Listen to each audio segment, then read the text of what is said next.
Welcome to Mishna study Masachet Shabbat Perek Yud Het Mishna Aleph. Over here in this Mishnah, we're going to speak about clearing a room for guests. Right? It's a mitzvah, right? Mitzvah to have achnasat orchim, to have guests over, and we're going to see if you have, let's say, your grain, laying on the floor. What could you do? Are you allowed to clear that up or no?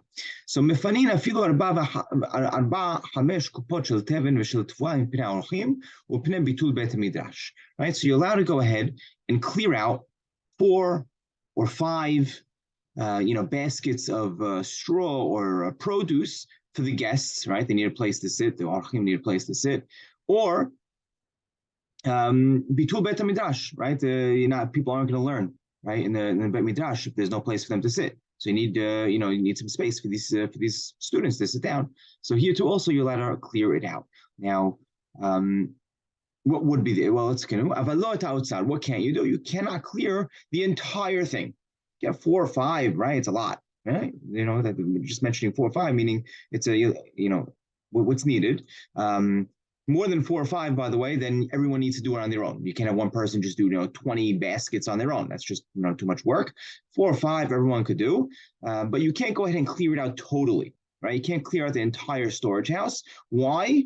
We have a separate issue that we worry that a person may come to be mashvei gumot. He may come to smoothen out the surface. If there's holes in the floor, he may go ahead and fill those in, and that's not allowed on Shabbat. You're not allowed to be mashvei gumot on Shabbat, and that could be right. That could be an issue.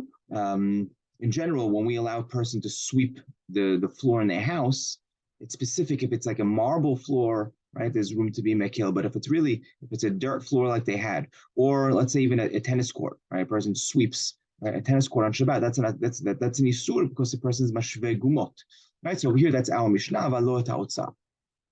Now, mifanin terumat teora, you're allowed to clear out, meaning it's not considered muktzeh. If you have terumat teora, teruma, that's totally teora, right? This is obvious, right? So the Mishnah even clarifies a little further and says that it's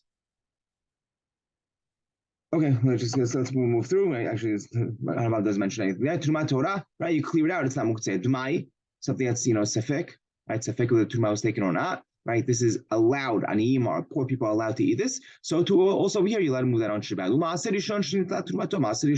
That you took its truma from it already. Right, this is obvious. So the Gemara even explains that even in a case where the Levi came and he took his maaser, right, before Miruach HaKeri, before it was obligated in Teruma. So what happened? He took his maaser early. Now the Kohen who was getting Teruma is only getting 2% of 90 instead of 100. Right, so the Levi sort of chipped the Kohen a little. Even so, if he took out his Terumat Maaser when the Levi took his 10% and he separated what he needed to give to the Kohen, that's enough. He doesn't have to give that extra difference of what that Kohen may have gotten chipped out of. Right, you're allowed to go ahead and do that also because it's totally allowed.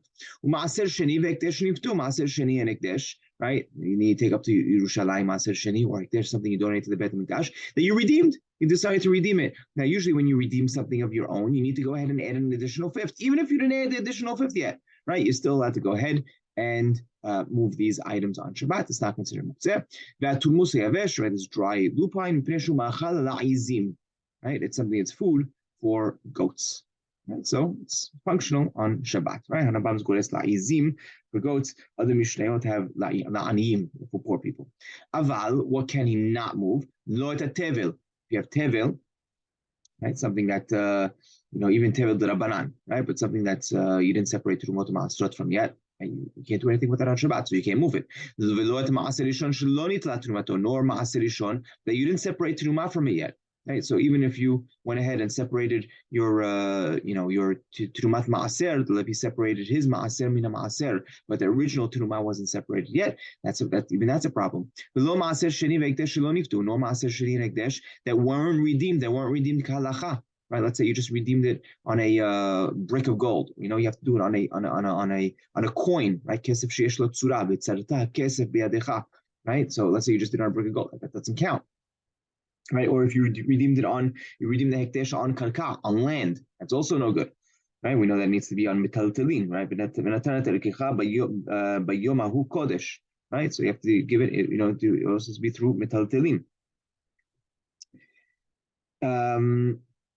Yeah, all those no good. ולא את הלוף ולא את החרדל, nor loof nor mustard seeds. Rabban Shimon ben Gamliel matir baluf, right? Rabban Shimon ben Gamliel allows loof because it's food for the orvim, right? For the ravens. Halacha though is not like Rabban Shimon ben Gamliel. And if you remember, many of these terms and this even parts of this Mishnah, a lot of references to Masechet Berachot, right? That seventh perek over there, the first Mishnah, that seventh perek, where we dealt with a lot of these concepts and their ramifications. And that's it. And the next Mishnah, I'm going to speak about also different types of foods, animal foods, what you're allowed to carry and what you're not.